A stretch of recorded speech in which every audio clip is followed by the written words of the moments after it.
السلام علیکم صدر علی وقار۔ آج میری تقریر کا عنوان ہے اقبال کا پیغام بچوں کے نام۔ لب پہ آتی ہے دعا بن کے تمنا میری، لب پہ آتی ہے دعا بن کے تمنا میری، زندگی شمع کی صورت ہو خدایا میری۔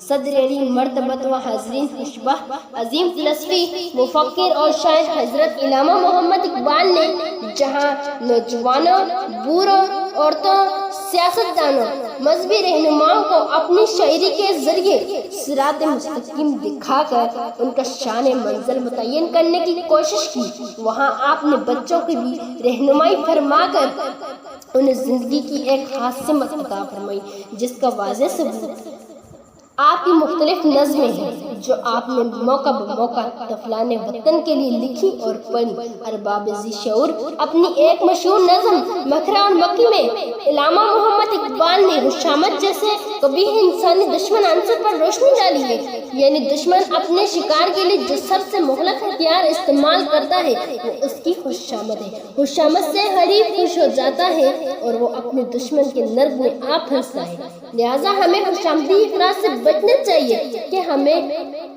وہ دھوکہ تو نہیں دے رہا۔ 100 کام حشامت سے نکلتے ہیں جہاں میں، 100 کام حشامت سے نکلتے ہیں جہاں میں، دیکھو جسے دنیا میں حشامت کا ہے بندہ۔ صدر محفل خداوند کریم نے دنیا میں کوئی چیز بیکار پیدا نہیں کی اور ہر شے کو اس کی ضرورت کے مطابق صلاحیتیں دے دی ہے، اس میں فخر کرنے کی کیا ضرورت ہے؟ کیونکہ اگر کسی چیز میں کوئی خوبی ہے تو دوسری شے میں دوسری خوبی۔ نظم ایک پہاڑ اور گلیری میں علامہ اقبال یوں فرماتے ہیں: نہیں ہے کوئی چیز نکمی زمانے میں، نہیں ہے کوئی چیز نکمی زمانے میں، کوئی برا نہیں قدرت کے کارخانے میں۔ صدر علی مرتبت اور حاضرین گرامی منزلت، کسی بھی انسان کا افضل ہونا اس بات سے ظاہر ہوتا ہے کہ دوسروں کے مکمل حد تک کام آ سکتا ہے اور ہمدردی و اخوت کے جذبے میں اس وقت سرشار ہو سکتا ہے جب وہ علم کی دولت سے مالا مال ہو۔ سامعین ذی وقار، انسان کو یہ کبھی بھی نہیں سوچنا چاہیے کہ ذرا سی کوئی چیز اس کے کوئی کام نہیں آ سکتی، کسی وقت کی چیز بھی معاون و مددگار ہو سکتی ہے۔ نظم ہمدردی میں علامہ اقبال نے اس طرف اشارہ فرمایا ہے: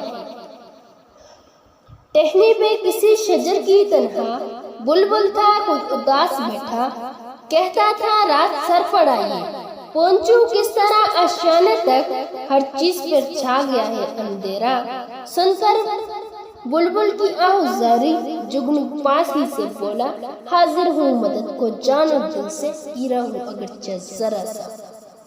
صاحب صدر علامہ اقبال کی بچوں کے لیے ایک اور لکھی گئی نظم پرندے کی فریاد بھی بہت باکمال ہے، جو اپنے وطن سے محبت کے جذبے سے لبریز ہے، چنانچہ ہر ذی روح کے لیے اس کا وطن، پھر اس کے وطن میں اس کا اپنا گھر جنت نظیر ہوتا ہے۔ غیروں کی غلامی میں اگرچہ سکون ہی کیوں نہ ہو، بے مزہ ہی ہوتا ہے۔ صدر محفل، ہمیں چاہیے کہ کلام اقبال کی روح کو سمجھنے کی کوشش کریں۔ علامہ اقبال کے پیغام میں جوش بلولا اور انتھک محنت کا درس ملتا ہے۔